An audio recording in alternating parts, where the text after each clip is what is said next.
L'utilisation du logiciel Edge à partir du web est rapide, facile et gratuit. En 15 minutes, vous pouvez découvrir les mesures d'efficacité des ressources les plus rentables pour votre projet. Nous pouvons avoir accès au logiciel Edge à l'adresse edgebuilding.com.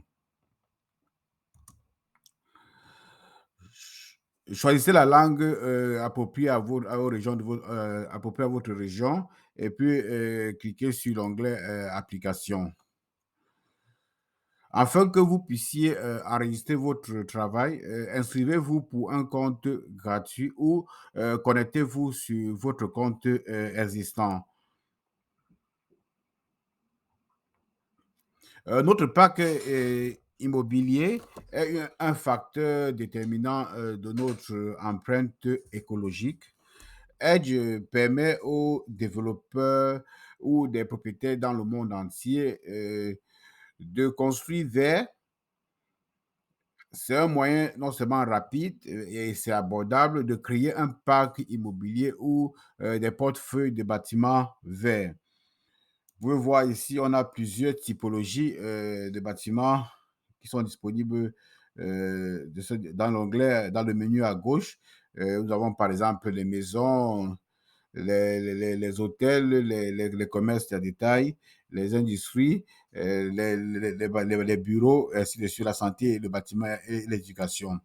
Et vous pouvez aussi voir les onglets de conception qui nous permettent non seulement de définir le bâtiment de référence, et on a les onglets énergie, eau et matériaux qui nous permettent d'améliorer la performance de notre bâtiment. Ensuite, on a la barre de résultats qui nous permet de visualiser les impacts de nos choix, des mesures d'efficacité énergétique et aussi, ça nous permet aussi de projeter notre retour sur investissement. Alors, comme vous pouvez le constater, Edge est actuellement disponible dans tout le monde entier, tout en vert là. Alors, nous devons sélectionner l'onglet Hôtel. Maintenant, nous allons concevoir en Côte d'Ivoire un bâtiment hôtelier économe en ressources. Donc, je choisis sous la conception, dans l'onglet conception, nous pouvons choisir le pays, la ville. Ensuite, dans la section localisation, vous pouvez choisir le type de bâtiment, le nombre d'étoiles ou bien de standards de notre hôtel. Dans l'onglet localisation, on peut choisir le pays. Dans notre cas qui nous concerne, la Côte d'Ivoire. La Côte d'Ivoire, et le projet est situé à Abidjan. Après, déjà Abidjan, on laisse déjà Abidjan, puisque c'est déjà là par défaut. Et maintenant, on fait la même chose on essaie de définir maintenant sur l'onglet des données du projet, des détails du projet. Nous devons renseigner les données nécessaires, non seulement qui vont nous permettre d'enregistrer le projet et surtout, on doit prêter attention aux questions avec les astérisques. Comme vous pouvez voir, les questions avec les astérisques. Par exemple, si le nom du projet, c'est l'hôtel, c'est un projet hôtel, je peux dire l'hôtel Dodo, en plus, on peut regarder le nombre de bâtiments et regarder surtout les préférences. On peut regarder les préférences qui sont en astérisque ici. Est-ce que notre bâtiment, nous voulons la certifier? Est-ce que c'est un bâtiment que nous voulons certifier? Non. Est-ce que c'est un bâtiment que nous voulons partager avec un investisseur? Comme vous pouvez voir, la question, c'est bien là. Est-ce que vous voulez partager le projet avec l'investisseur? Non. Est-ce que c'est un bâtiment nous voulons, c'est un bâtiment pédagogique? Non. Les détails de sous-projet aussi importants. La même chose comme tout à l'heure dans les détails projet. Le sous-projet, c'est le bâtiment dont nous voulons certifier. Un projet pour avoir un parc immobilier situé dans plusieurs pays ou dans plusieurs villes. Donc ici, là, nous avons, ici, là, sur l'hôtel, le sous-projet, c'est l'hôtel Ro. Et le bâtiment dont nous voulons certifier, c'est Ro 1. Ro 1. Alors, lui, c'est un seul bâtiment. Il faut prêter attention, valeur astérisque toujours, étape de la certification, c'est une certification préliminaire ou post-construction. C'est une certification préliminaire dans notre cas, c'est un bâtiment aussi neuf. L'adresse aussi est importante. Ici, dans notre cas, plus à Abidjan, nous disons ce bâtiment est situé à Cocody. Et en plus, la ville, c'est Abidjan. On a dit nous sommes à Abidjan. Nous mettons Abidjan ici. Et sélectionner le pays, toujours la Côte d'Ivoire.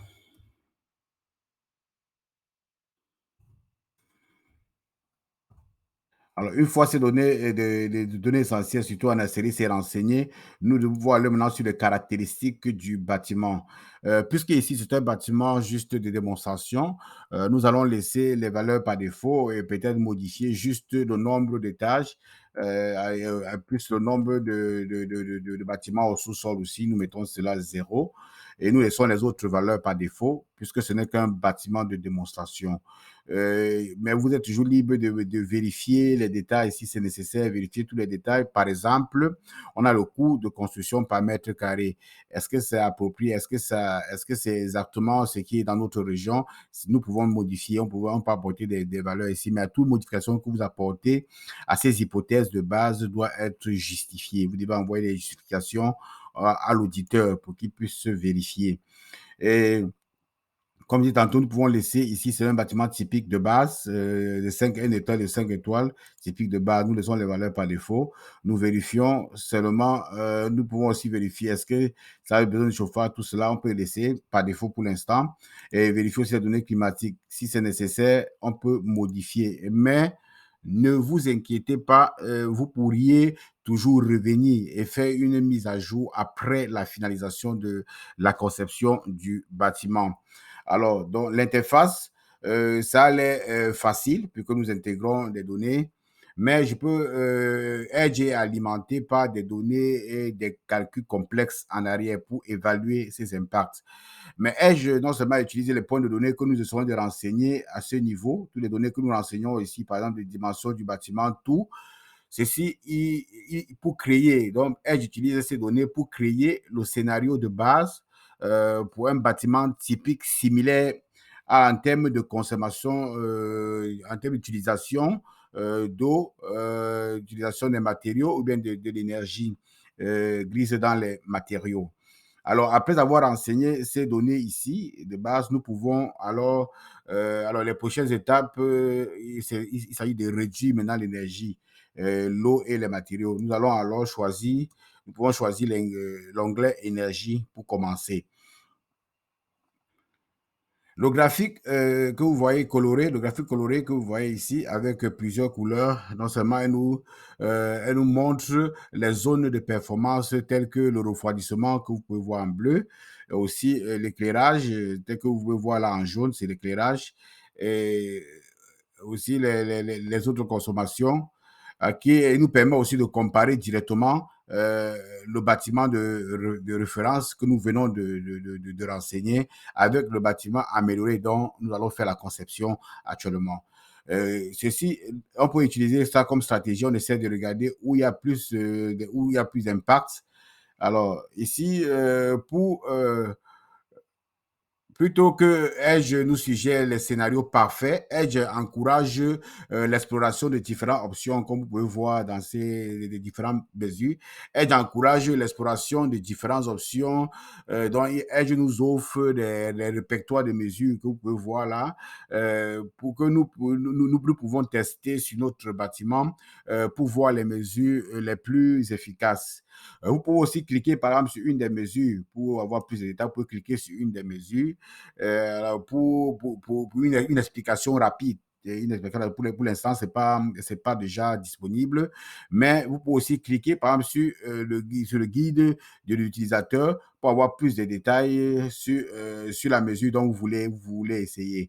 Alors, une fois quand ceci est fait, maintenant, nous pouvons sélectionner maintenant les mesures efficaces énergétiques qui fonctionnent le mieux pour notre projet. Alors, je vais ouvrir ici le calcul automatique pour que, au fur et à mesure que nous sélectionnons des options, nous pouvons voir son impact immédiatement sur notre projet, ici, là, dans le draft scénario amélioré. Alors, comme j'ai dit tantôt, nous allons commencer par des stratégies passives. Donc, je choisis d'abord ici un ratio fenêtre sur mur. Comme vous voyez, là, ici, c'est la valeur de référence, c'est-à-dire que le bâtiment de référence. et les 55%. C'est un peu la stratégie, c'est-à-dire c'est un peu ce que le code demande dans la zone du projet. Alors, nous pouvons aller pour 32%, ce qui demande là. Et ensuite, on essaie un peu on peut intégrer aussi un toit réfléchissant. On peut l'amener à plus de, actuellement, le toit de référence demande, je crois, c'est dans les 40%, dans les 40 en termes d'indice de reflétant. Ici, nous sujet 85 peut déjà être meilleur. Nous allons aller pour au moins 90 parce que nous allons peindre le toit tout en blanc. Ensuite, nous allons essayer de regarder aussi la ventilation naturelle parce que ce sont des mesures, nous essayons de choisir des mesures qui vont nous permettre d'avoir des impacts sur des comme ici la ventilation naturelle ou bien le refroidissement. Ça nous permet de choisir des mesures qui nous permettent d'avoir ces impacts immédiats. Alors, je vais sur peut-être 90 ici pour aller en blanc. Et aussi, je vais choisir la ventilation naturelle, comme je disais tantôt, une bonne ventilation naturelle pour voir l'impact que ça va sur le projet. Ensuite, puisque c'est une étoile, un hôtel 5 étoiles, on aura besoin de l'eau chaude. Donc, je vais un peu choisir des systèmes d'eau chaude sanitaire de haute performance, par exemple comme les pompes à chaleur. Vous pouvez directement voir, ça nous a permis d'atteindre de répondre à l'exigence du standard Edge qui est de 20% d'économie d'énergie. Alors, quand ceci est fait, nous allons nous allons sélectionner maintenant les mesures d'efficacité de l'eau. Alors, pour le faire, on utilise la même approche. On essaie de regarder les deux scénarios, scénario de référence et scénario amélioré que nous allons concevoir tout à l'heure avec des choix. La même chose, on essaie de regarder le graphe qui nous renseigne, par exemple ici des douches, on voit des douches consomment beaucoup eux aussi, les éviers de cuisine, peut être des points d'amélioration avec grand impact. Alors, je choisis les pompes de douche. Actuellement, comme dans l'énergie, on peut voir aussi la référence ici. Le débit, actuellement, pour le bâtiment conventionnel, est de 12 litres par minute. Donc, je pars pour un débit de 6 litres par minute. Et aussi, la même chose, je pars un peu dans l'évier de cuisine. Je pars pour 8 litres par minute. Actuellement, le scénario de référence est de 16 litres par minute. Donc, vous voyez, avec seulement ces deux impacts, avec ces deux stratégies, je me retrouve à aussi satisfaire l'exigence de Edge en termes de consommation en eau. Euh, Enfin, maintenant, les matériaux. Cette section calcule la quantité de l'énergie requise pour fabriquer les matériaux de construction. Dans la même stratégie, j'utilise les graphes de référence pour essayer de voir où il y a plus d'impact, où je peux orienter ma stratégie. Alors, je trouve que ici, c'est les planchers à plus d'impact. Donc, je prends le plancher intérieur. Or, pour ne pas donner une très grande valeur en termes de coût, d'incrémentation ou bien d'amélioration, je préfère laisser la construction un peu conventionnelle et peut-être voir si je peux améliorer, je peux par exemple changer de ciment, donc utiliser par exemple les laitiers de haut fourneau broyé, qui est une alternative du ciment, dans le substituer seulement de 25%. Alors cela, ça me permet déjà aussi d'atteindre mon exigence en termes d'économie d'énergie grise dans les matériaux. Alors ceci, on peut aussi visualiser maintenant la barre des résultats. Alors, Edge non seulement rend simple à projeter rapidement et à communiquer l'économie d'énergie, de l'eau et les émissions à gaz à effet de serre, mais Edge aussi, nous non seulement qui se traduit de manière en valeur économique réelle chaque mois, comme vous pouvez le constater ici, là, on a, on va faire une économie, et pour ça, c'est la valeur de coût et de retour sur investissement.